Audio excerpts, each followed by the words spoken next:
London جا shift ہو رہے تھے، ان کی موت ہو گئی۔ ایک ایسے لوگ بھی تھے جو عید منانے کے لیے گجرات کو آئے تھے، اور ان کے بھائی نے میڈیا سے کہا کہ 15 سال کے بعد ہم 3 بھائی یا 2 بہن جتنے بھی لوگ تھے جمع ہوئے۔ اس میں اس شخص کی، ان کی بیوی کی، ان کے 3 بچوں کی موت ہو گئی۔ اس میں ایسے ہماری بہن کی موت ہو گئی جو کینیڈا سے آئی تھی۔ اس میں ایک ایسے شخص کی بھی، ایسے بھی خاندان کے لوگوں کی موت ہو گئی جو ان کے خاندان میں کسی کا انتقال ہو گیا تھا، تو مرنے والے کی خواہش یہ تھی کہ ان کی استھیوں کو ہندوستان میں بہا دیا جائے۔ ان کی بھی موت ہو گئی۔ بہرحال ایک بہت بھیانک اور تکلیف دہ دردناک حادثہ ہوا ہے۔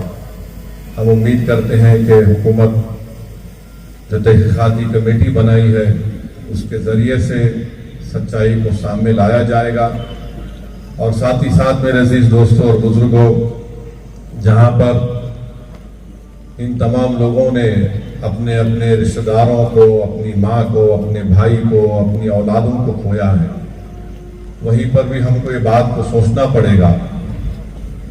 میں آپ تمام مسلمان بھائی بہنوں سے کہنا چاہوں گا کہ 32 سیکنڈ میں یہ حادثہ ہو گیا۔ تو میرے عزیز دوستوں اور بزرگوں، یاد رکھو، زندگی کی سب سے بڑی حقیقت یہ ہے کہ موت ہے۔ موت سب کو آنے والی ہے، یہ زندگی کی سب سے بڑی حقیقت ہے۔ کوئی زندہ نہیں رہنے والا ہے یہاں پر۔ جو اس دنیا میں آیا وہ جائے گا یہاں سے ضرور۔ کوئی یہاں پر 1000 سال یا 200 سال 150 سال زندہ رہنے والا نہیں ہے۔ یہ قدرت کا نظام ہے کہ جو کوئی بھی اس دنیا میں آتا ہے اس کو موت کا مزہ چکھنا ہے، اور اللہ سبحانہ و تعالیٰ قرآن میں ارشاد فرما دیے کہ کل نفس ذائقۃ الموت، کہ ہر نفس کو موت کا مزہ چکھنا ہے۔ اللہ سورہ بقرہ میں فرما دیے کہ موت کا ایک دن مقرر ہے رہ کے لیے۔ تو میرے عزیز دوستوں اور بزرگوں، جو یہ سمجھ رہے ہیں کہ ہمیشہ زندہ رہیں گے اور ہم ایک رمضان کھو دیے تو ارے نہیں ابھی تو میرا ایک ہی رمضان ہے، آئندہ سال رمضان ملے گا میں مکمل کر لوں گا۔ اگر کوئی یہ سمجھ رہا ہے کہ ارے رمضان میں میرے کو شب قدر کو نہیں تلاش کیا، میں آئندہ سال تلاش کر لوں گا۔ اگر کوئی یہ سمجھ رہا ہے کہ ارے بھائی عید کی نماز نہیں پڑھا، آئندہ سال عید کی نماز پڑھ لوں گا۔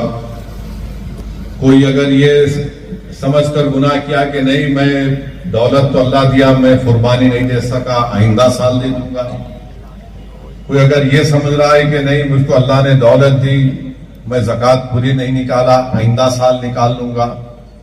میرے بھائی، اللہ کے رسول صلی اللہ علیہ وسلم نے ہم تمام کو فرمایا کہ دنیا ایک خواب ہے، اور جب انسان بیدار ہوتا تو خبر میں چلے جاتا۔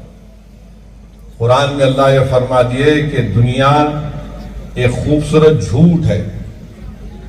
تو یاد رکھیے، اگر کوئی نوجوان، کوئی ضعیف، کوئی بزرگ یا بشمول میرے، اگر ہم اس خوش فہمی رہ رہے کہ نہیں کل کریں گے، پرسوں کریں گے، یاد رکھو اگر آج ہم گھر کو جا کے رات میں سوتے ہیں نا، تو ہم کو یہ بتایا گیا کہ تم اگر رات میں جا کے سو گئے تو سمجھو تم چلے گئے، تم صبح بھی تم کو نصیب نہیں ہو سکتی۔ یہ اللہ فیصلہ کرنے والا ہے۔ اگر کوئی دن کو زندہ رہا تو کوئی گارنٹی نہیں کہ شام تک زندہ رہے گا۔ تو اسی لیے نیکیاں کرنے میں علماء کرام نے اپنے بصیرت افروز کتابات میں بتایا کہ جلدی کرو، نیکیاں کرنے کے لیے جلدی کرو۔ اور یاد رکھو جب آپ اور ہم اس دنیا سے چلے جائیں گے تو ہماری کتاب بند، تو جب تک کتاب بند نہیں ہوتی نیک اعمال کریے، اپنے دل کو اللہ سے جوڑیے۔ اور اللہ سے جوڑنے کا طریقہ یہ ہے کہ علماء کرام کے اہل دل کے خدموں کے پاس بیٹھ کے ان کی باتوں کو سن کے عمل کرنا، اور عمل کرنے کے لیے اللہ سے بھیک مانگنا کہ اللہ عمل کرنے کی توفیق دے۔ اگر ہم یہ نہیں کریں گے تو پھر جو چیز ہم کو اصلی دنیا میں کام آنے والی ہے، ہمارے نیک اعمال، اللہ کا ذکر، غریبوں پہ رحم کرنا، ظالم کو ظلم کرنے سے روکنا، یہ چیزیں ہم کو کام میں آنے والی ہیں۔ اور یاد رکھیے کہ میرے جیسے بہت سے ممبر آف پارلیمنٹ آئے چلے جائیں گے، لوگ میری بات سننے آتے، میں مر جاؤں گا، کوئی اور آئے گا وہ سنیں گے، مگر کبھی آپ یہ دیکھیں کہ یہ جتنے مرنے والے ممبر آف پارلیمنٹ کی خبروں کے پاس کیا ہو رہا ہے، کون جا کے خبروں میں سو رہا ہے، کسی کو نہیں معلوم۔ یہ خبر ہم کو پکار کے بول رہی ہے، تم میری غذا بننے والے ہو، یاد رکھو، تیاری کر لو اس کی۔ یہ خبریں ہم کو پکار کر کہہ رہی ہیں کہ میرے ساتھ اکیلے رہنا ہے، یہاں پر اندھیرا یہاں پر ہے۔ خبریں ہم کو پکار کر کہہ رہی ہیں تیاری کر لو، جب تم میرے پاس آؤ گے تو کیڑے تمہارے جسم کو کھا لیں گے۔ خبریں پکار کر کہہ رہی ہیں کہ جو کیڑے تمہاری جسم کو کھائیں گے وہی دوسرے کیڑے آ کر ان کیڑوں کو کھا لیں گے۔ تو میرے بھائی، اللہ قرآن میں فرما دیا کہ ہر نفس کو موت کا مزہ چکھنا ہے، اور میں نوجوانوں سے، جو ہمارا مستقبل ہے، ملت اسلامیہ کا مستقبل آپ ہیں، اور نوجوانوں میں تم سے دردمندانہ اپیل کر رہا ہوں کہ تم اپنے اللہ سے رشتے کو مضبوط کرو، اپنے دل کو اللہ کے قریب کرو، نیک اعمال کرو۔ اگر تم گر جاؤ گے، خدا نہ خواستہ اگر تم گر جاؤ گے، تو یاد رکھو دشمن، تم قوم کی دیوار ہو، اگر دیوار گر جائے گی تو دشمن اس کو اپنا راستہ بنا لے گا، اور جب کسی گھر کی دیوار گر جاتی ہے تو لوگ اس کے گھر میں سے راستہ بنا لیتے ہیں۔ تو نوجوانوں، تم ملت اسلامیہ کے مستقبل ہو۔ اگر مسلمان نوجوان لڑکے اور لڑکیاں گانے سن سن کر جھومتے ہیں، یا ہمارے شادیوں میں آرکیسٹرا ہوتا ہے، لوگ ناچتے ہیں، یاد رکھو اللہ کے رسول صلی اللہ علیہ وسلم نے حدیث شریف میں فرمایا کہ گانے سننے سے منافقت اور نفاق بڑھتا ہے۔ رسول اللہ صلی اللہ علیہ وسلم نے حدیث شریف میں فرمایا کہ جو میرا امتی اگر کہیں پر گانا یا واہیات گانے ہیں اس پر اپنے کانوں کو بند کر لیتا ہے، تو جب وہ اس دنیا سے چلے جاتا تو جنت میں ایک حور، دو حوریں اس کے سر کے پاس، دو حوریں اس کے پیروں کے پاس، اور ایسی حوریں ہوں گی کہ اگر وہ گانا گائیں گی تو مردے زندہ ہو جائیں گے۔ وہ ایسے حوریں ہوں گی کہ اگر وہ سمندر میں تھوک دیں گی تو پانی میٹھا ہو جائے گا۔ وہ جب گانا گائیں گی تو جنت کے پیڑ اور پتے ان کے ساتھ گانا گا کر تم کو سنائیں گے۔ تم کیا وہ سننا چاہو گے یا پھر یہ گندگی دنیا کی سننا چاہو گے؟ نوجوانوں، تم کو فیصلہ کرنا ہے۔ اگر میں زیادہ کہوں گا تو بولیں گے انہوں آگے ہم کو ہی ہاتھ میں لے دے، مگر میرا کام یہ پیغام کو پہنچا دینا ہے۔ کوئی یہ نہیں کہنا کہ ہم کو نہیں معلوم تھا۔ اور یاد رکھو، موت برحق ہے، انسان کی موت علماء کرام کی زبانوں سے سنا کہ اس کے پیروں سے روح کو کھینچی جاتی ہے، اور پھر یہاں الگ سے اس سے آنکھوں سے روح نکل جاتی۔ تو اس لیے یاد رکھو، کسی کے پاس وقت نہیں ہے، کوئی جینے والا نہیں ہے یہاں پر۔ بڑے بڑے ترمخائیں چلے گئے، کوئی زندہ رہنے والا نہیں ہے۔ اگر کوئی وقت کا چیف منسٹر، وقت کا ایم پی، وقت کا پرائم منسٹر بول رہا ہے کہ میں ظلم کر کے 100 سال 200 سال زندہ رہوں گا، کوئی زندہ نہیں رہتا۔ چنگیز خان زندہ نہیں رہا تو وقت کے ظالم کہاں زندہ رہنے والے ہیں؟ تو میرے عزیز دوستوں اور بزرگوں، نوجوانوں، ٹائم کم ہے۔ اپنی زندگی کا جو بھی لمحہ، بلکہ میں نے اہل اللہ کی زبان سے سنا کہ تم اللہ کا شکر اس طرح ادا کرو کہ اگر تم ایک سانس بھی لیے تو الحمدللہ بولو۔ تو میرے عزیز دوستوں اور بزرگوں، یہ کام آپ کو ہم کو کرنا ہے۔ اب اصل مدے پہ جو یہاں پر ہم جمع ہوئے ہیں وہ ہے اس وقف ترمیمی قانون کے خلاف۔